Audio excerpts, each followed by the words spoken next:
అయితే రామ్మోహన్ గారు ఇక్కడ మరొక అంశం చూసుకుంటే ఏపీలో వాలంటీర్ల పరిస్థితి అయితే చాలా దారుణంగా తయారైంది మనకు తెలుసు. ఎందుకంటే గత ప్రభుత్వంలో ఏపీ వైఎస్ఆర్ ప్రభుత్వం ఉన్నప్పుడు కూడా వాలంటీర్లను అనేక ఇబ్బందులకు గురి చేసింది. మరి అంత కష్టపడి ముఖ్య పాత్ర పోషించినప్పటికీ వాలంటీర్లకు సరైన వేతనం చెల్లించకపోవడంతో అనేక ఇబ్బందులకు గురవుతున్నారు. మరి ఇప్పుడు కూటమి ప్రభుత్వం ఏర్పడినప్పటి నుంచి కూడా వాలంటీర్ల పరిస్థితి చూస్తే తీవ్ర అధ్వానంగా తయారైంది. మరి ఈ నేపథ్యంలో అటు వాలంటీర్లు కూడా మాకు తగిన వేతనం చెల్లించాలి, మా డిమాండ్లన్నింటినీ పరిష్కరించాలంటూ కూడా డిమాండ్ చేస్తున్న పరిస్థితి కనిపిస్తోంది. మరి కూటమి ప్రభుత్వంలో వాలంటీర్లకు తగిన న్యాయం జరుగుతుందని అనుకోవచ్చా? అసలు వాలంటీర్లు తీసేసింది లేదు. ఇప్పుడు రాజీనామా చేశారు వాళ్ళే అని ప్రభుత్వం అంటుంది. ఈ వాలంటీర్ల వ్యవస్థను మొదటి నుంచి నేను వ్యతిరేకిస్తున్నాను. ఎందుకంటే ఇవాళ అత్యాధునికమైన శాస్త్ర సాంకేతిక విజ్ఞానం వచ్చిన తర్వాత మీరు డైరెక్ట్ గా అకౌంట్ ట్రాన్స్ఫర్ చేసే మనీ ట్రాన్స్ఫర్ చేసే అవకాశాలు ఉన్నప్పుడు ఇట్లా ఎందుకు పంచే ప్రయత్నం చేశారు? ఈ కేవలం ఓటు బ్యాంక్ రాజకీయాల కోసం వాలంటీర్లను ప్రజల మీద నిఘా పెట్టడం కోసమే జగన్మోహన్ రెడ్డి గారు ప్రభుత్వం చేసినప్పుడు ఈ తెలుగుదేశం బాగా పెద్ద ఎత్తున విమర్శ చేసింది కదా.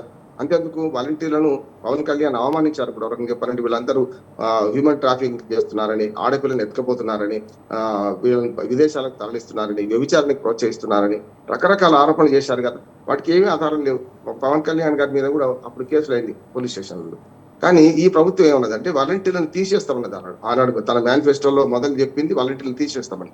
ఏది వాలంటీర్ల మీద పెద్ద దుష్ప్రచారం చేసి తర్వాత వీళ్ళ వాలంటీర్ల వ్యవస్థ వ్యతిరేకమైతే రేపు కష్టం అని చెప్పి 5,000 కాదు 10,000 ఇస్తామని ఆశపెట్టింది. వాళ్ళకు కూడా మీరు రాజీనామాలు చేసే క్రమంలో రాజీనామా చేసి ప్రచారం చేయాలి వైసీపీకి అని కొంత నిర్ణయం చేసి వాలంటీర్లు రాజీనామా చేయించారు. కొందరు చేయలే కదా. చేయకపోయినా వాళ్ళందరినీ సంతృప్తిపరచడానికి మీకు 5,000 కాదు జీతం బిచ్చగాళ్ళుగా మారుస్తున్నారు మిమ్మల్ని, మీరు ఎంపీలు చేసిన వాళ్ళు 5,000 పనిచేయడం అని మేము 10,000 ఇస్తామన్నారు. మరి అంటే హామీ తప్పినట్టే కదా. సేమ్ అది కూడా తెలంగాణలో మొదలైన ఈ రోగం మనకు ఏదైతే కర్ణాటకలో మొదలైంది ఉచిత హామీలది కాంగ్రెస్ పార్టీ, తర్వాత తెలంగాణ, తర్వాత ఆంధ్రప్రదేశ్, ఇట్లా విస్తరిస్తూ మొన్న ఢిల్లీ ఎన్నికల దాకా దాదాపు 10 రాష్ట్రాల్లో ఎన్నికలు జరిగితే 10 రాష్ట్రాల్లో ఇదే తంతు జరిగింది. ఇప్పుడు నేనేమంటున్నానంటే గతంలో అది 5,000 కాదు 10,000 ఇస్తామని, మిమ్మల్ని మళ్ళీ పునరుద్ధరిస్తామని చెప్పి వాలంటీర్లకు హామీ ఇచ్చింది ఈ ప్రభుత్వం కాదా అంటున్నాను. కనుక వాళ్ళు చేస్తారు, తప్పనిసరి ధర్నాలు చేస్తారు. రేపు పొద్దున ముఖ్యమంత్రి ఆఫీస్ను కూడా ముఖ్యమంత్రి ఇంటి ముందు కూడా వాళ్ళు ధర్నాలు చేసే అవకాశం ఉంది అంటున్నారు. వాళ్ళ న్యాయమైన కోరిక. వాళ్ళు అసలు అది ఉండాల్సిన అవసరం లేదు అనుకుంటే పెడతామన్నది వీళ్ళే ఆశ పెట్టారు కదా. ఇప్పుడు ఏమంటున్నారు మళ్ళీ మాకు బడ్జెట్ లేదని, మేము సంపద సృష్టిస్తాం. ఆనాడు కూడా నాలాంటి వాళ్ళు అడిగిన మన అందరం మీడియా వాళ్ళందరూ అడిగినాం ఎట్లా సృష్టిస్తారు. అంతకుముందు వైసీపీ దాదాపు 70-80 వేల కోట్ల రూపాయల సంక్షేమ పథకాలు అమలు చేస్తున్నది. ఇవి కనుక వీళ్ళు ఇవ్వాలనుకుంటే అన్ని డబ్బులు కదా 2,000 పెన్షన్ 4,000 ఒకటి చేశారు. అదొకటి. తర్వాత బస్సు ప్రయాణం పడే సంగతి లేదు, అప్పుడు హామీ ఇచ్చారు. ముఖ్యంగా వాలంటీర్లకు ఇచ్చిన హామీని మాత్రం స్పష్టంగా ఓటు బ్యాంక్ రాజకీయాల కోసం ఇచ్చారు. తీసేస్తామన్న వాళ్ళని పెట్టుకుంటామని 5,000 నుంచి 10,000 చేస్తామని హామీ ఇచ్చారు. కనుక అది వాళ్ళ మీద బాధ్యత ఉన్నది. పెట్టుకోవడం తప్ప ఒప్ప తర్వాత సంగతి. విధాన నిర్ణయం చేసిండ్రు వాళ్ళు, పెట్టుకుంటామని హామీ ఇచ్చారు. ఇప్పుడు ఇవ్వకపోతే మాత్రం మోసం చేసినట్టు లెక్క వాళ్ళకి. సంపద ఎక్కడి నుంచి సృష్టిస్తాం? ఇప్పుడు అంటున్నాను చంద్రబాబు నాయుడు గారు సంపద సృష్టిస్తాం, సంపద సృష్టించడానికి అవకాశాలు కల్పిస్తాం అంటున్నారు. సంపద సృష్టిస్తామని మీరు ప్రజల్ని మళ్ళీ సంపద సృష్టించండి అని మళ్ళీ పోస్టర్ రిలీజ్ చేసి ఊరుకుంటే లాభం లేదు కదా. నిజమే, నా ఉద్దేశం ప్రజల ఆర్థిక అవసరాలు పెరుగుతున్నాయి, ఆర్థికంగా నిలదొక్కుకోవాలి, వాళ్ళకి అవసరమైన ఆర్థిక అవసరాలు తీరడానికి అవసరమైన పథకాలు ప్రవేశపెట్టాలి, చాలంటలేదు. కానీ రాష్ట్ర బడ్జెట్ ని పెంచకుండా, రాష్ట్ర బడ్జెట్ లో పన్నుల వాటా పెంచకుండా మీరు ఎట్లా పన్నులు పెంచకుండా అంటే ఓ సామెత ఉంది భాగ్యశ్రీ గారు, అంటే గుమ్మిల ఓట్లు గుమ్మిలో ఉండాలి, బిడ్డలు దుడ్డలో ఉండాలని సామెత ఉన్నది. అంటే మనం వడ్లు దంచి బియ్యం చేసి పిల్లలు పెట్టినప్పుడే కదా. ఇదంతే కదా. మీరు సంపద సృష్టిస్తామన్నారు, ఎట్లా సృష్టి చెప్పండి. పన్నులు పెంచవద్దు, మరి పన్నులు పెంచకుంటే ఎట్లా సంపద వస్తుంది? ప్రజల పన్నుల డబ్బులను మీరు ట్రస్టీలుగా ఉండవలసిన వాళ్ళు పంచిపెట్టే, అంటే అనుచిత ఉచితాలు పెట్టి పంచిపెట్టే ప్రయత్నం చేశారు.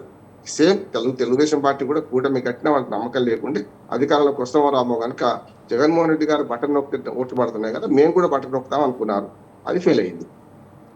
రామ్మోహన్ గారు ఇక ముఖ్యంగా చూసుకుంటే మరి ఓట్ల ఎన్నికలకు ముందు హామీలు ఇచ్చి అంటే గౌరవ వేతనం 5,000 రూపాయల నుంచి 10,000 రూపాయలకు పెంచుతామనడం మరొకటి, ఓట్లు పెంచుకొని గద్దెనెక్కాక ఈ వ్యవస్థ లేదనడం దుర్మార్గం అని చెప్పి వాలంటీర్లు ఇప్పటికీ ఆగ్రహాన్ని వ్యక్తం చేస్తున్నారు.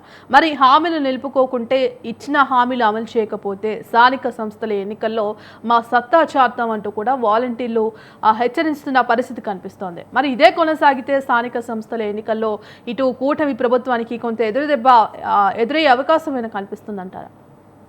అంటే ఆ 1,000 మంది వాలంటీర్లు ప్రభావం పెద్దగా చూపెడతారా లేదంటే ఖచ్చితంగా స్థానిక ఆ గ్రామాల్లో అప్పటిదాకా ఇప్పటిదాకా 50 ఇళ్ళకి ఒక వాలంటీర్ ఉన్నాడు కనుక వాళ్ళ మీద ప్రభావం చూపించారు. ఇప్పుడు దాదాపు 15 ఇప్పుడు 8 నెలలు 9 నెలలు అయింది ప్రభుత్వం వచ్చి. వాలంటీర్ లేకుండా ప్రభుత్వం నడుస్తుంది కదా, పెన్షన్లు పంచుతున్నారు కదా, అదే అధికారులతో ఉన్న అధికారులతో అంటే వీళ్ళ అజాగ్రత్త స్థలాలుగా అదనంగా ఉన్నట్టు లెక్క. కనుక ప్రభుత్వం కూడా ఇప్పుడున్న ప్రభుత్వం మొదట్లోనేమో వాలంటీర్ల వ్యవస్థను తీవ్రంగా విమర్శించి తీసేస్తారు. ఎన్నికలకు వచ్చిన తర్వాత వ్యూహం మార్చుకొని యూటర్న్ తీసుకొని పెడతాం, వాళ్ళకి 5,000 రూపాయలు 10,000 ఇస్తామన్నారు. తర్వాత ఏరు దాటాక తెప్పతగలేశారు. ఇప్పుడు జరిగింది అదే కదా. కనుక వాలంటీర్లు తిరగబడితే ఏమైనా మార్పు ఉంటుందంటే ఉంటుంది ఖచ్చితంగా. గ్రామాల్లో వార్డు మెంబర్ ఓట్లలో ఓ 400, 300 వార్డు ఓటర్లు ఉంటారు అనుకోండి. ఒక 5-10 ఓట్లు అటు ఇటు అయితే కష్టం. వాలంటీర్ కుటుంబం ఓట్లు లేకపోయినా ఒక్కసారి వార్డు మెంబర్ ఓడిపోతారు. కనుక ప్రభావం చూపెడతారు, అస్సలు చూపెట్టడం కానీ మొత్తం మీద ఈ తెలుగుదేశాన్ని ఓడించేంత ప్రభావం చూపించకపోవచ్చు. వాళ్ళు కూడా అక్కడి మాట్లాడుకుంటున్నారు. కనుక వాళ్ళకి ఇచ్చిన హామీ నెరవేర్చాల్సిన నైతిక బాధ్యత ప్రభుత్వం మీద ఉన్నది. వాళ్ళని 5,000 నుంచి 10,000 చేస్తాం, కొనసాగిస్తామన్నారు. మళ్ళీ పెడతామన్నారు. రిజైన్ చేస్తే కూడా వాళ్ళని తీసుకుంటామన్నారు. ఇప్పుడు అన్ని పోయినాయి. వాలంటీర్ వ్యవస్థ రద్దు అంటున్నారు కనుక ఇప్పుడు వాళ్ళు అడిగేది న్యాయమైన కోరికని వీళ్ళు ఇస్తారా ఇవ్వరా అంటారు. తేల్చి చెప్పేస్తున్నారు కదా, మేము ఇవ్వము, అసలు చేసేది తీసుకోమంటున్నారు. చూద్దాం ప్రభావం ఏం జరుగుతుందో. వాళ్ళ ప్రభావం మాత్రం తప్పనిసరి ఉంటుంది, లేకుండా ఉండదు. కానీ అంత పెద్ద ఎత్తున ఉండకపోవచ్చు. గ్రామాల్లో వార్డు స్థాయిలో అట్లాగే సర్పంచ్ స్థాయిలో అనే ప్రభావం ఎక్కువ ఉంటుందని అనుకుంటున్నాను. మిగతావన్నీ పార్టీ రకంగా జరుగుతాయి కదా. మిగతా అవన్నీ కూడా ఏ పార్టీ శ్రేణులు ఆ పార్టీకే ఓటేస్తారు, సమస్య లేదు. వాలంటీర్ల కుటుంబం ఒక్కటే మొత్తం పార్టీ శ్రేణులు అయితే మనం కకావికలు చేసే పరిస్థితి. మీరు అన్నట్టుగా దాదాపు 2,60,000 వాలంటీర్ల కుటుంబాలను మానసికంగా హింసిస్తున్నారు, మా సమస్యలు పరిష్కరించినట్టు కూడా వాలంటీర్లు పేర్కొంటున్నారు. మరి గత ప్రభుత్వం మాదిరిగానే ఈ ప్రభుత్వం కూడా వాలంటీర్ల పట్ల తీరు వ్యవహరిస్తుందని అనుకోవచ్చా? గత ప్రభుత్వం వాలంటీర్లు పెట్టిన వ్యవస్థ అదే కనుక వాళ్ళకి సానుకూలంగానే ఉన్నది. ప్రభుత్వం వాలంటీర్ల వ్యవస్థ పెట్టింది, వాళ్ళకి 5,000 రూపాయలు ఇచ్చారు. దాంతో పాటు వాళ్ళు అదనంగా కూడా కొన్ని నొక్కుడు కార్యక్రమాలు చేశారని కూడా ఆరోపణ ఉంది. ఏది పెన్షన్ ఇచ్చేటప్పుడు కూడా 5వ 10వ తీసుకున్నారని అన్ని ఆరోపణ ఉంది. 5,000 జీతం ఇస్తే ఎవరు పని చేస్తారు? అట్లాగే వాళ్ళకు అదనపు బాధ్యత కూడా అప్పచెప్పారు ఏది గత ప్రభుత్వం. ఇప్పుడు వాళ్ళు పెట్టారు, వీళ్ళేమో తీసేస్తున్నారు. నోటికాడ కూడా ఎత్తగొట్టారు, హామీలు ఇచ్చారు, మేము మిమ్మల్ని పట్టుకుంటామన్నారు, మన అమలు కాని హామీలు ఇచ్చారు. మరి ఇప్పుడు అమలు కావడం లేదు, మేము చెయ్యమంటున్నారు. కనుక ఖచ్చితంగా వాళ్ళ తిరుగుబాటు ఉంటుంది. మీరు అనే లక్షలాది వాలంటీర్లు కుటుంబం అంటే వాలంటీర్ల కుటుంబం అయితే 4 ఓట్లు 5 ఓట్లు ఉంటాయి కదా ప్రతి కుటుంబంలో. వాళ్ళు వ్యతిరేకం అయితే మాత్రం గ్రామీణ స్థాయిలో వార్డు మెంబర్ సర్పంచ్ స్థాయిలో పెద్ద ఎత్తున ఓటు చీలిపోయే అవకాశం ఉంటుంది. కానీ పై స్థాయిలో పార్టీల గుర్తులు ఎప్పుడు వస్తాయి, ఎంపీటీసీ జెడ్పీటీసీ అట్లాగే కౌన్సిలర్లలో కూడా ఈ పార్టీల గుర్తులు వస్తాయి కదా, అక్కడ కొంచెం కష్టం. వాలంటీర్ల ప్రభావం తక్కువ ఉండొచ్చు, కానీ ఓడగొట్టేంతను గెలిపించేంత అయితే ఉండకపోవచ్చు అని నేను అనుకుంటున్నాను. పంచాయతీ స్థాయిలో మాత్రం తప్పనిసరిగా ప్రభావం ఉండదు. రైట్, థ్యాంక్ యూ అండి రామ్మోహన్ గారు. న్యూస్ కేఫ్లో పాల్గొనేందుకు ధన్యవాదాలండి. ఇక ఇది ఇవాల్టి ఈ న్యూస్ కేఫ్. మరో కార్యక్రమం రేపటి న్యూస్ కేఫ్లో మళ్ళీ కలుసుకుందాం. అంతవరకు చూస్తూనే ఉండండి స్వతంత్ర.